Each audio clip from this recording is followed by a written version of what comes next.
শুনলাম। এ পর্যায়ে আমরা জাকাতের ব্যাপারে শুনবো। এতক্ষণ আমি যেগুলো বলেছি এগুলো হচ্ছে সাধারণ সাদাকা, সাধারণ চ্যারিটি বা ডোনেশন, নফল যে দান সেগুলোর ব্যাপারে বলেছি। এবার আমরা শুনবো জাকাতের ব্যাপারে, যেটি নফল নয়, এটি ফরজ। এটিকে আল্লাহ তাআলা প্রত্যেক বিত্তশালী নারী এবং পুরুষের জন্য এটাকে অব্লিগেটরি করে দিয়েছেন। এই জাকাতের ব্যাপারে এখন আমরা কথা শুনবো ইনশাআল্লাহ। সম্মানিত সুধীমণ্ডলী, জাকাত হচ্ছে ইসলামের 5টি রুকুনের মধ্যে থেকে অন্যতম একটি রুকুন। এটি তৃতীয় রুকুন, one of the 5 pillars of Islam. ইসলামের 5টি ভিত্তির একটি ভিত্তি। এবং ইসলামে আবাদতগুলো দুই ধরনের, একটা হচ্ছে আল ইবাদা আল মালিয়া, আর একটা হচ্ছে আল ইবাদা আল বাদানিয়া। একটা হচ্ছে দৈহিক আবাদত, যেটাতে কায়িক শ্রম হয়, কষ্ট করে সে আবাদতটা করতে হয়। লেটসে সালাত, তাহাজ্জুদের সালাত, ফরজ সালাত, রুকু সেজদা দিতে হয়, এটাতে শারীরিক কষ্ট আছে। এই যে সিয়াম পালন করছে, শারীরিক কষ্ট আছে, এটাকে বলে ইবাদতে বাদানি বা জাসাদি। কিন্তু জাকাতটা হচ্ছে আল ইবাদা আল মালিয়া, এটা হচ্ছে আর্থিক আবাদত। এই আবাদতের ক্ষেত্রে অনেকে ঝামেলায় পড়ে যায়। এটাতে অনেকে 5 ওয়াক্ত সালাত আদায় করে, কষ্ট করে রমাদানের 30টা রোজা রাখে, কিন্তু জাকাত দিতে চায় না। এই জায়গাটাতে অনেকে ভুল করে ফেলে। তো সেই ব্যাপারে গণসচেতনতা তৈরির জন্যই আমাদের আজকে এই জাকাত সংক্রান্ত লাইভ। এটি হচ্ছে ইবাদতে মালিয়া, এবং এই জাকাতকে আল্লাহ তাআলা দ্বিতীয় হিজরির শাওয়াল মাসে আমাদের জন্য ফরজ করেছেন। হিজরি দ্বিতীয় সনে শাওয়াল মাসে এটাকে ফরজ করা হয়েছে। এবং এটি ইসলামের যে 5টি ভিত্তি, 5টি ভিত্তির একটি অন্যতম ভিত্তি। সম্মানিত ভাই এবং বোনেরা, ইসলামকে যদি আমরা একটা তাঁবুর সাথে তুলনা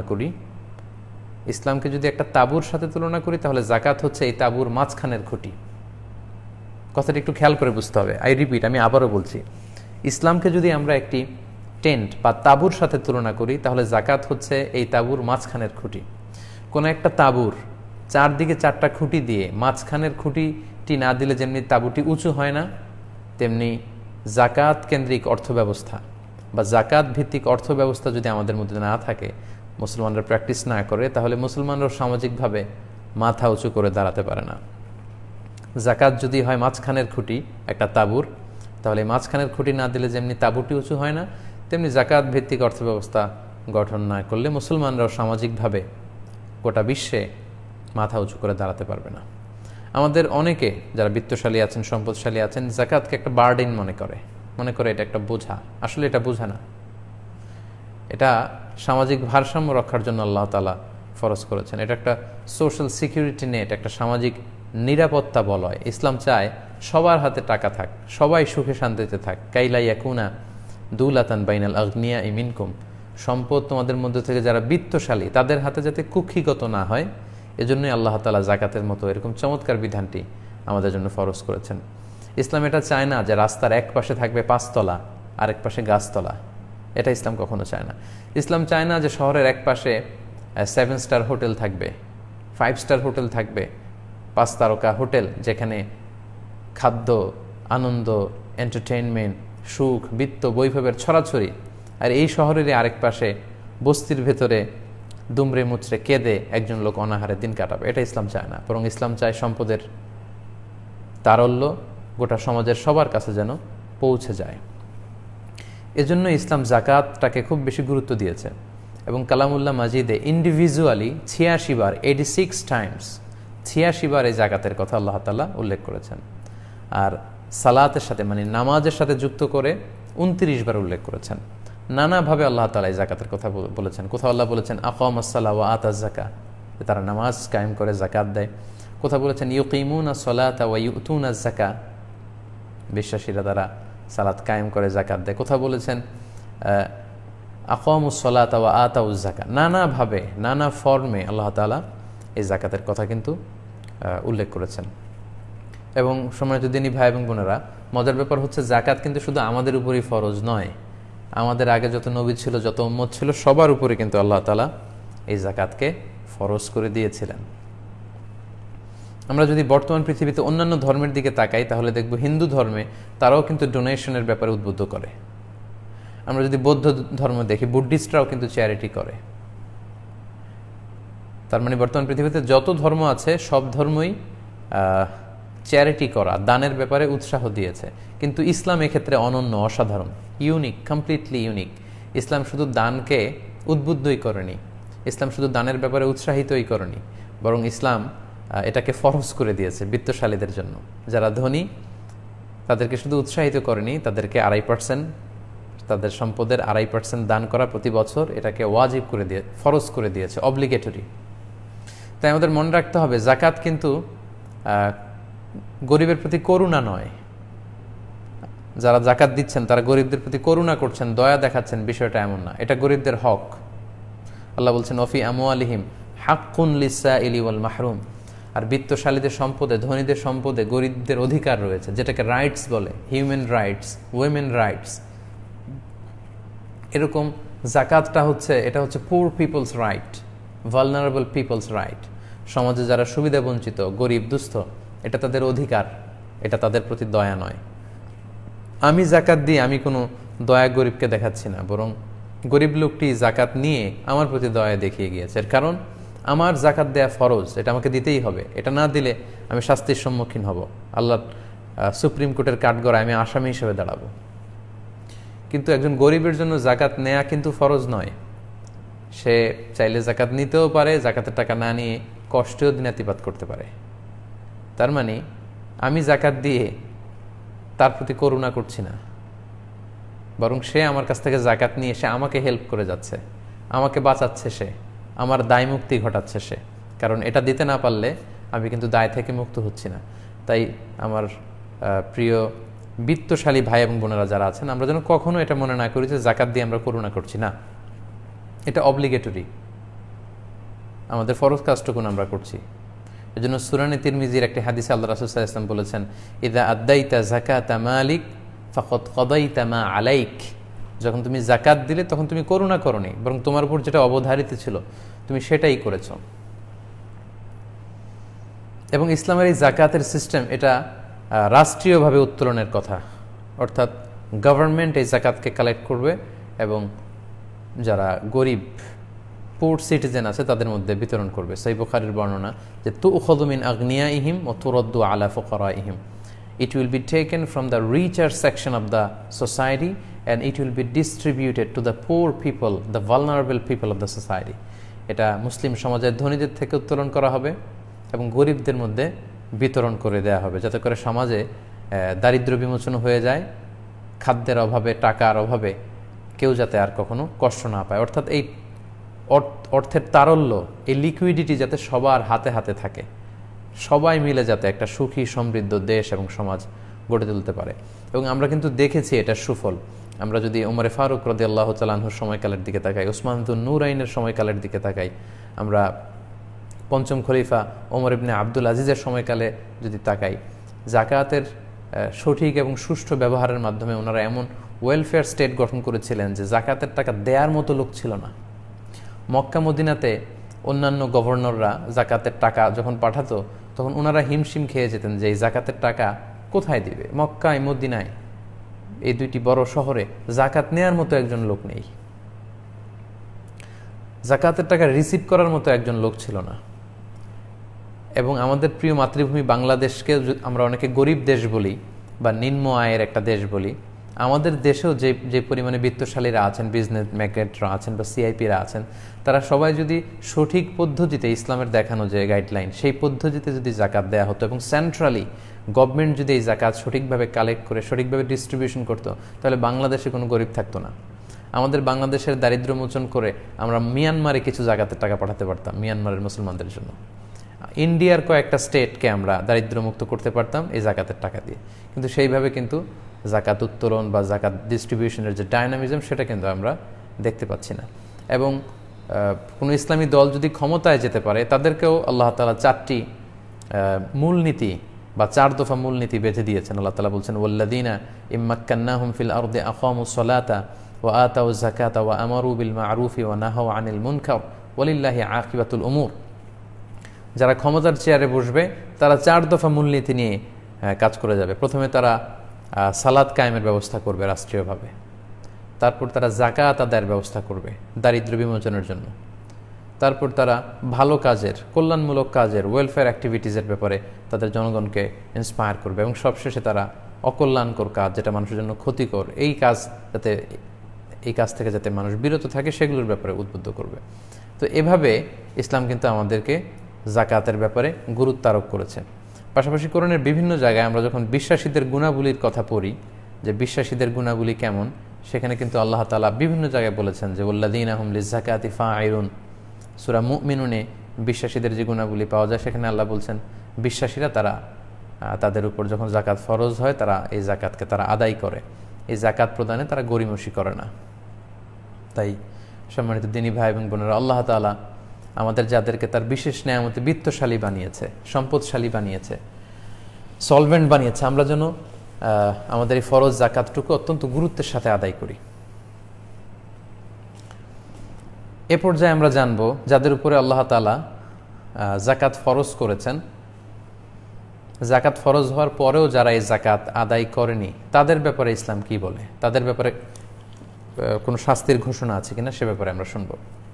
আমরা যদি পবিত্র কালামুল্লাহ মাজিদের আয়াতগুলো এবং আল্লাহ রাসূল সাল্লাল্লাহু আলাইহি ওয়াসাল্লামের প্রফিটিক যে হাদিসগুলো, ট্র্যাডিশনগুলোর দিকে তাকাই, তাহলে দেখব যে জাকাত ফরজ হওয়ার পরেও যারা জাকাত আদায় করতে চাইবে না বা জাকাত আদায় করবে না তাদের ব্যাপারে কঠিন হুঁশিয়ারি ঘোষণা করা হয়েছে এবং ভয়ঙ্কর শাস্তির ঘোষণা দেওয়া হয়েছে।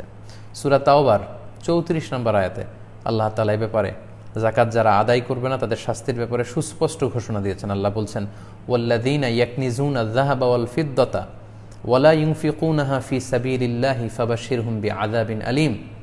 নবী হে, যারা স্বর্ণ, রৌপ্য, টাকা পয়সা, ব্যাংক ব্যালেন্স এগুলোকে গচ্ছিত করে রাখে, জাকাত ফরজ হওয়ার পরেও জাকাত দেয় না, তাদেরকে আপনি কঠিন আযাবের, কঠিন শাস্তির সুসংবাদ দিন।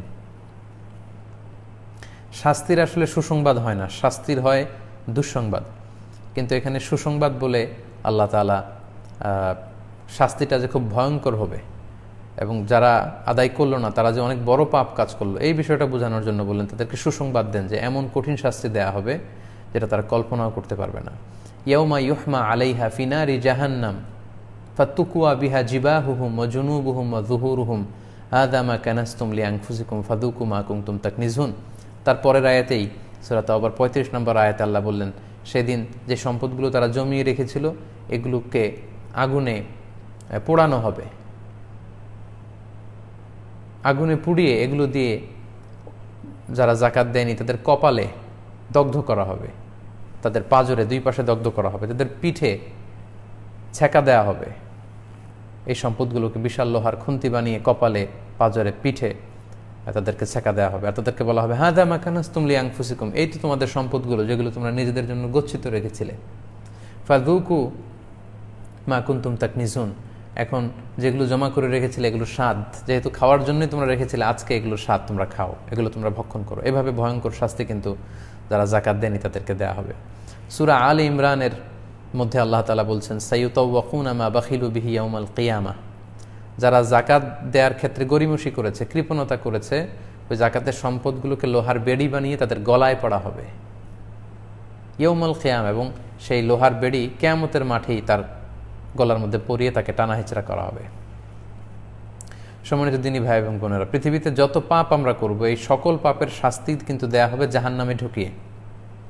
এই পৃথিবীতে যে সমস্ত পাপ করা হয়েছে এই পাপের জন্য আগে কিয়ামতের ময়দানে বিচার হবে, বিচার শেষে জাহান্নামে ঢুকিয়ে শাস্তি দেয়া হবে। কিন্তু মানিউজ যাকাত, যে জাকাত দিতে চায় না, জাকাত ফরজ হওয়ার পরেও যে জাকাত দেয় না, তার শাস্তি কিন্তু হাসরের মাঠেই হবে। আল্লাহ বলছেন সাইয়ুতাওয়াকুনা মা বাখিলু বিহি ইয়াউমাল কিয়ামা, যে ব্যাপারে তারা কৃপণতা করবে জাকাত দেওয়ার ব্যাপারে, তাদেরকে এই জাকাতের সম্পদগুলোকে লোহার বেড়ি বানিয়ে তাদের গলায় পরা হবে ইয়াউমাল কিয়ামা, in the day of judgment, in the resurrection day.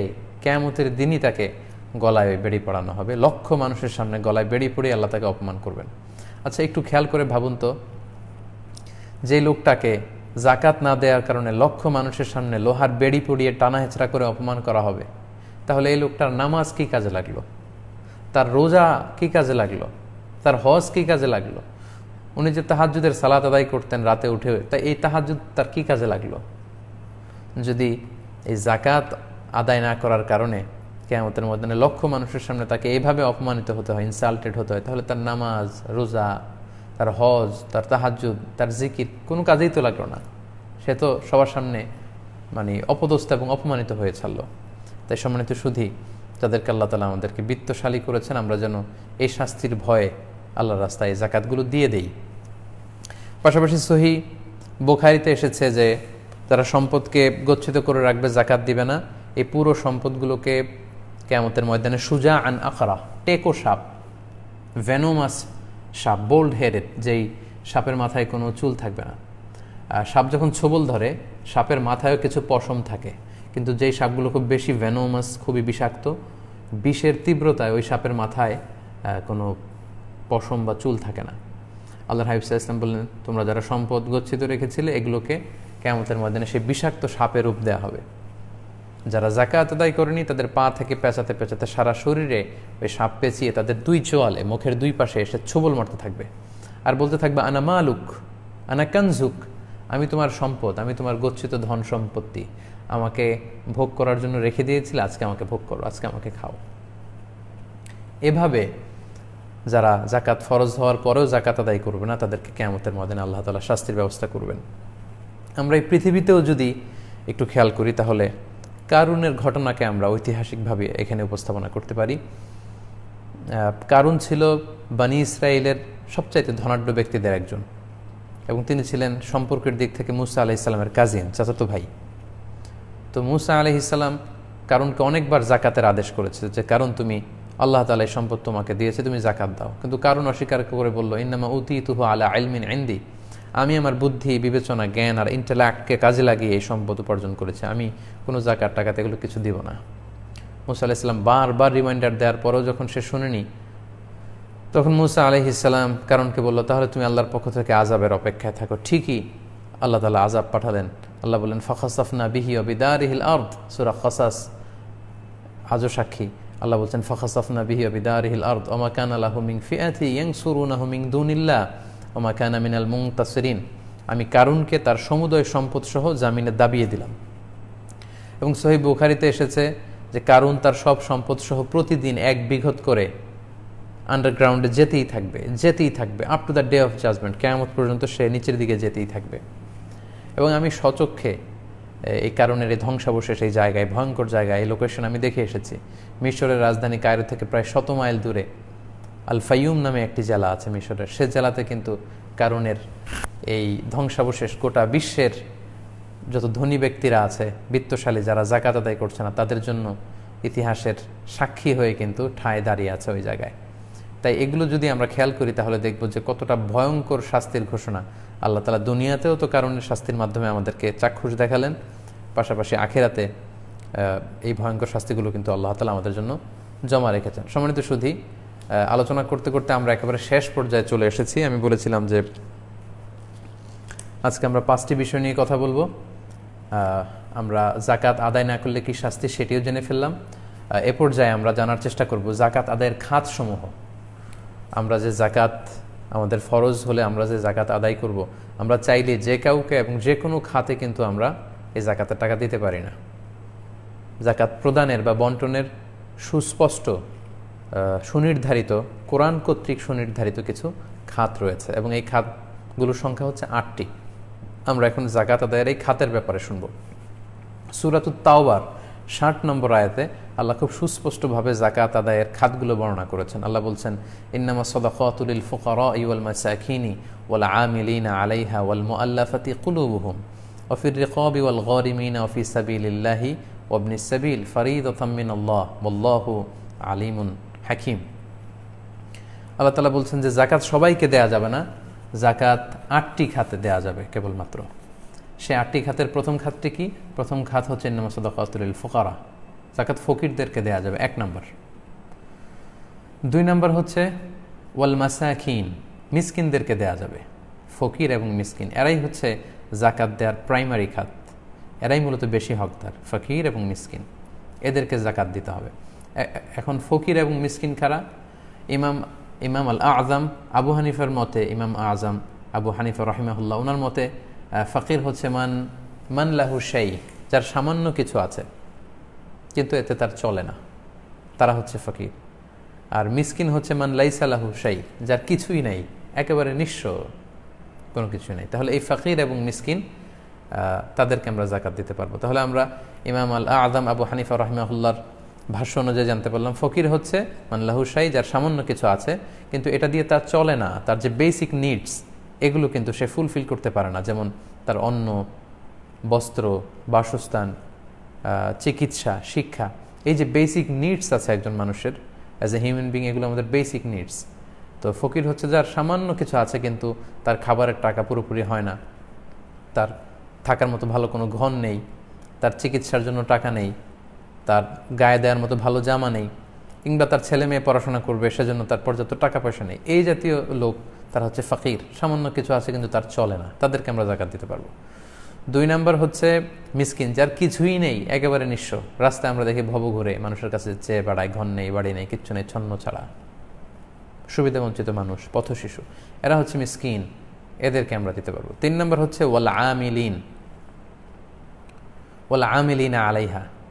আমিলিন মানে হচ্ছে যারা জাকাত ম্যানেজমেন্ট সেন্টারে জব করবে, অর্থাৎ জাকাত উত্তোলনের জন্য, যেহেতু ইসলামী সিস্টেম হচ্ছে যে রাষ্ট্রীয়ভাবে মুসলিম দেশে জাকাত কালেক্ট করা হবে এবং ডিস্ট্রিবিউশন করা হবে, তো এই কালেকশনের কাজে যারা কালেক্টর থাকবে, যারা সুপারভাইজার থাকবে, যারা এই জাকাত ম্যানেজমেন্টের এই কর্মকাণ্ডের যারা স্টাফ থাকবে, তাদেরকে আল্লাহ তাআলা জাকাতের অর্থ থেকে তাদেরকে স্যালারি দেওয়ার অনুমতি দিয়েছেন, যদিও তারা ধনী হয়ে থাকে, যদিও তারা ব্যক্তিগতভাবে ধনী হয়ে থাকে, কিন্তু জাকাত উত্তোলন, জাকাত বিতরণ, এই সমস্ত কাজে যে সমস্ত স্টাফ বা কর্মীরা নিয়োজিত, তাদের স্যালারিটা জাকাতের অর্থ থেকে দেয়া যাবে। 4 নম্বর হচ্ছে ওয়াল মুআল্লাফাতু কুলুবুহুম, বিধর্মী নন মুসলিম যারা, তাদের চিত্ত আকর্ষণের জন্য, ইসলামের প্রতি তাদের মন একটু ঝুঁকে যাবে, তাদের চিত্ত আকর্ষণের জন্য বা ইসলামের প্রতি তাদের হৃদয়ে ভালোবাসা জাগবে, এজন্য জাকাতের অর্থ থেকে তাদেরকে দেয়া যাবে। তো এই মুআল্লাফাতু কুলুবুহুম, এই বিধানটা আসলে, এই হুকুমটা এখন আর বলবৎ নেই, কারণ এটা আল্লাহ রাসূল সাল্লাল্লাহু আলাইহি ওয়াসাল্লামের সময়কালের জন্য ছিল। তখন মুসলমানদের কিছুটা দুর্দশাগ্রস্ত সময় ছিল, তাই অমুসলিমদের মধ্য থেকে কাউকে যদি জাকাতের টাকা দিয়ে ইসলামের প্রতি আকৃষ্ট করা যায়, এজন্য আল্লাহ তাআলা এই বিধানটি দিয়েছেন। কিন্তু পরবর্তীতে যখন ইসলামকে আল্লাহ তাআলা সম্মানিত করেছেন, আযাল্লাহু তাআলা বিনিআমাতিহি আল ইসলাম, তখন কিন্তু এই বিধানটি আর বলবৎ নেই। তাই মেজরিটি স্কলারদের মতে, জুমহুরুল ফুকাহাদের মতে, মুআল্লাফাতু কুলুবুহুম এই বিধানটি আর এখন বলবৎ নেই। কোনো নন মুসলিমকে সাধারণত জাকাতের টাকা দেওয়া যায় না। মেজরিটি ফুকাহাদের এটাই মতামত যে জাকাতের টাকা অমুসলিমদেরকে দেওয়া যাবে না। সেক্ষেত্রে আপনি অমুসলিমদেরকে নর্মাল চ্যারিটি করতে পারেন, নর্মাল ডোনেশন, আপনার যে নফল দান, নফল সাদাকা, এমনি দান, এগুলো থেকে আপনি অমুসলিমদেরকে অবশ্যই দান করবেন, কিন্তু জাকাতের টাকা এটা অমুসলিমদেরকে দেওয়া যায় না। কারণ হাদিসে এসেছে তুখযু মিন আগনিয়াইহিম ওয়া তুরাদ্দু আলা ফুকারাইহিম, এটা মুসলমানদের ধনীদের থেকে এটাকে উত্তোলন করতে হয় এবং মুসলমানদের মধ্যে থেকে যারা গরিব তাদের মধ্যে, এটা অমুসলিমদেরকে দেওয়া যায় না। 5 নম্বর হচ্ছে অফির রেকব। রেকব মানে দাস মুক্তির কারণে, একজন দাসকে মুক্ত করবার জন্য আপনি জাকাতের টাকা দিয়ে তাকে হেল্প করতে পারেন। তো সেক্ষেত্রে এই বিধানটি কিন্তু এখন নেই বা এখন প্রচলনে নেই, দাস মুক্তির বিষয়টি। এটি আল্লাহ রাসূল সাল্লাল্লাহু আলাইহি ওয়াসাল্লামের সময়কালে ছিল, সাহাবাদের সময় ছিল, এখন এটির প্রচলন নেই। আবার যখন ইমাম মাহদী আলাইহি রহমা উনি যখন আসবেন, ঈসা আলাইহিস সালাম যখন আসবেন, আবার সেই যুদ্ধ বিগ্রহের সময়কালে আবার সেই দাসের প্রথাটি আসবে। তো দাস মুক্তির ক্ষেত্রে জাকাতের টাকা দিয়ে হেল্প করা যাবে। এখন যেহেতু দাস মুক্তির এই বিধানটি নেই, স্কলাররা বলেছেন এক্ষেত্রে প্রিজনারদেরকে হেল্প করা যাবে, অর্থাৎ যারা অন্যায়ভাবে জেলে বন্দী, তাদের মুক্তির জন্য জাকাতের অর্থ থেকে টাকা ব্যয় করা যাবে। মুসলমানদের মধ্যে থেকে যারা জেলে বন্দী অন্যায়ভাবে, তাদেরকে, কিংবা কাউকে কিডন্যাপ করা হয়েছে অথবা অন্যায়ভাবে গুম করা হয়েছে, গুম করে এখন টাকা দাবি করা হচ্ছে, তো তার লাইফকে বাঁচানোর জন্য এরকম কিডন্যাপড বা গুম করা হয়েছে, এই জাতীয় ডিসঅ্যাপিয়ার্ড হয়েছে, খুঁজে পাওয়া যাচ্ছে না, পরে জানা গেল, ফোন করে বলা হচ্ছে যে কোনো দস্যু দল বা ডাকাত তাকে ধরে নিয়েছে কিডন্যাপাররা, এবং এত টাকা দিলে অমুক ব্যাংকে এত টাকা অ্যাকাউন্টে পাঠালে তাকে ছেড়ে দেওয়া হবে। এরকম বিপদগ্রস্ত যদি কেউ থাকে, সেটাও অফির রেকাবের আওতায় পড়বে। আমরা এই জাতীয় ভিকটিমদেরকেও জাকাতের টাকা দিয়ে হেল্প করতে পারি। এরপর হচ্ছে অফিস সাবিলিল্লাহ। 7 নম্বর হচ্ছে অফিস সাবিলিল্লাহ, মানে আল্লাহর রাস্তায়। এটা আসলে ব্যাপক বিষয়, তবে মেজরিটি স্কলারদের মতামত হচ্ছে অফিস সাবিলিল্লাহর দ্বারা উদ্দেশ্য হচ্ছে যারা আল্লাহর রাস্তায় জেহাদে আছে, আল্লাহর জামিনে আল্লাহর দ্বীনকে লিইলাই কালিমাতিল্লাহ, মানব রচিত সমস্ত মতবাদের উপরে আল্লাহর জামিনে আল্লাহর দ্বীনকে বাস্তবায়নের জন্য যারা সশস্ত্র সংগ্রাম করছে, এরকম মুজাহিদিনদেরকে, সংগ্রামের জন্য যারা আল্লাহর রাস্তায় আছে, এরকম মুজাহিদদেরকে জাকাতের টাকা দিয়ে তাদেরকে সাহায্য সহযোগিতা করা যাবে। এটা হচ্ছে মূল অর্থ ফি সাবিলিল্লাহর। এছাড়াও অনেক স্কলাররা এটাকে আমভাবে নিয়েছেন, অর্থাৎ যে কোনোভাবে ইসলাম যেখানে বিপন্ন সেখানে ইসলামকে বিজয়ী করবার জন্য যে কোনো সেক্টরে এটাকে আমভাবে ফি সাবিলিল্লাহ ধরে সেখানেও কিন্তু জাকাতের টাকা দেওয়া যাবে বলে অনেকে বলেছেন। এবং বিশেষ করে আমাদের বাংলাদেশে যে সমস্ত কওমি মাদ্রাসাগুলো আছে বা অনেক আলিয়া মাদ্রাসা কিংবা অনেক হেফজখানা যেখানে অনেক ছাত্ররা এতিম ছাত্ররা পড়ে, তো তারাও কিন্তু ফি সাবিলিল্লাহ আল্লাহর রাস্তায় তারা তাদের জীবনকে ডেডিকেট করছে। তাদের অনেকের হয়তো আর্থিক সঙ্গতি নেই পড়াশোনা করবার জন্য, তো তাদেরকেও কিন্তু ফি সাবিলিল্লাহর খাতে আপনি জাকাতের টাকা দিতে পারবেন। সেক্ষেত্রে সরাসরি কোনো মাদ্রাসায় জাকাতের টাকা দেওয়া যায় না, বরং মাদ্রাসার যদি লিল্লা বোর্ডিং থাকে বা সেখানে যদি জাকাত ফান্ড থাকে সেখানে আপনি দিতে পারবেন। এর কারণ হচ্ছে জাকাত কোনো ব্যক্তিকে মালিক বানিয়ে দিতে হয়, সরাসরি মালিক বানিয়ে দিতে হয়। সেক্ষেত্রে একটা পদ্ধতির মধ্য দিয়ে দেয়া যায়, অর্থাৎ সেখানে যদি কোনো মাদ্রাসায় ফর্ম থাকে, যেই ফর্মে দুস্থ গরিব ছাত্ররা স্বাক্ষর করে এটা জানায় যে আমার পক্ষ থেকে মাদ্রাসাকে আমি জাকাতের অর্থ গ্রহণ করবার জন্য প্রতিনিধি হিসেবে সেট করলাম, সেক্ষেত্রে অন বিহাফ অফ স্টুডেন্ট ছাত্রদের পক্ষ থেকে মাদ্রাসায় জাকাতের টাকাগুলো কালেক্ট করতে পারবে। তারপর জাকাত বিতরণের 7 নম্বর খাত হচ্ছে ওয়াল গারিমিন, ঋণগ্রস্ত ব্যক্তিকে তার ঋণের দায় থেকে মুক্তি দেওয়ার জন্য জাকাতের টাকা দিয়ে তাকে হেল্প করা যাবে। তবে সেক্ষেত্রে কথা হচ্ছে যারা বেসিক নিডস, নিজের জীবন বাঁচানোর জন্য, জীবন ধারণের জন্য আমাদের যে বেসিক নিডগুলো আছে, আমাদের যে মৌলিক অধিকার, এগুলো রক্ষার জন্য যারা ঋণ করেছে, এগুলোর জন্য যারা ঋণ করে ঋণে জর্জরিত তাদেরকে জাকাতের টাকা দিয়ে আমরা হেল্প করতে পারবো। এক্ষেত্রে বিলাসিতাময় জীবনযাপনের জন্য যারা অনেক দামি গাড়ি কিনেছে, অনেক দামি বাড়ি কিনেছে এবং সেগুলোর কারণে সে ঋণগ্রস্ত, এই সমস্ত লোকদের জন্য নয়, বা ব্যাংকে যাদের হাজার কোটি টাকা ঋণ, এই সমস্ত লোকের জন্য নয়। সাধারণত বেসিক নিডগুলোকে ফুলফিল করার জন্য যারা ঋণ করে ফেলেছে এবং এই ঋণের দায় বয়ে বেড়াচ্ছে, ঋণে জর্জরিত, তাদেরকে কিন্তু আমরা জাকাতের টাকা দিয়ে সহযোগিতা করতে পারি। সর্বশেষ হচ্ছে ইবনুস সাবিল, মানে হচ্ছে পথিক বা মুসাফির। সফরে এসে কোনো লোক যদি নিঃস্ব হয়ে যায় তখন জাকাতের টাকা দিয়ে তাকে হেল্প করা যাবে। তার বাড়িতে পৌঁছার জন্য তার যতটুকু টাকা প্রয়োজন সেই টাকা দিয়ে আমরা তাকে হেল্প করতে পারবো। তার নিজ এলাকায় যদিও সে ধনী হয়ে থাকে, ব্যক্তিগতভাবে সে ধনী বা নিজ এলাকায় তার অনেক টাকা পয়সা, কিন্তু সফরে এমন এক জায়গায় এসেছে সেখানে সে নিঃস্ব, টাকা পয়সা নেই, এই লোককে হেল্প করার জন্য আমরা জাকাতের টাকা দিয়ে সহযোগিতা করতে পারি। তো এই যুগে সাধারণত এটা খুব বেশি প্রয়োজন হয় না, কারণ এখন ক্রেডিট কার্ডের ব্যবস্থা আছে, বিকাশের ব্যবস্থা আছে, ফোনের ব্যবস্থা আছে, হয়তো যোগাযোগ করে সামহাও কেউ টাকা ম্যানেজ করতে পারবে। কিন্তু যদি ম্যানেজ করতে না পারে তাহলে মুসাফির অবস্থায় কেউ যদি নিঃস্ব হয়ে যায়, যদিও সে ধনী হয়ে থাকে কিন্তু সফরের মাঝখানে বা ভিন দেশে বা ভিন্ন এলাকায় সে যদি বিপদে পড়ে যায়, এই সমস্ত মুসাফির লোককেও কিন্তু আমরা জাকাতের অর্থ থেকে সহযোগিতা করতে পারি।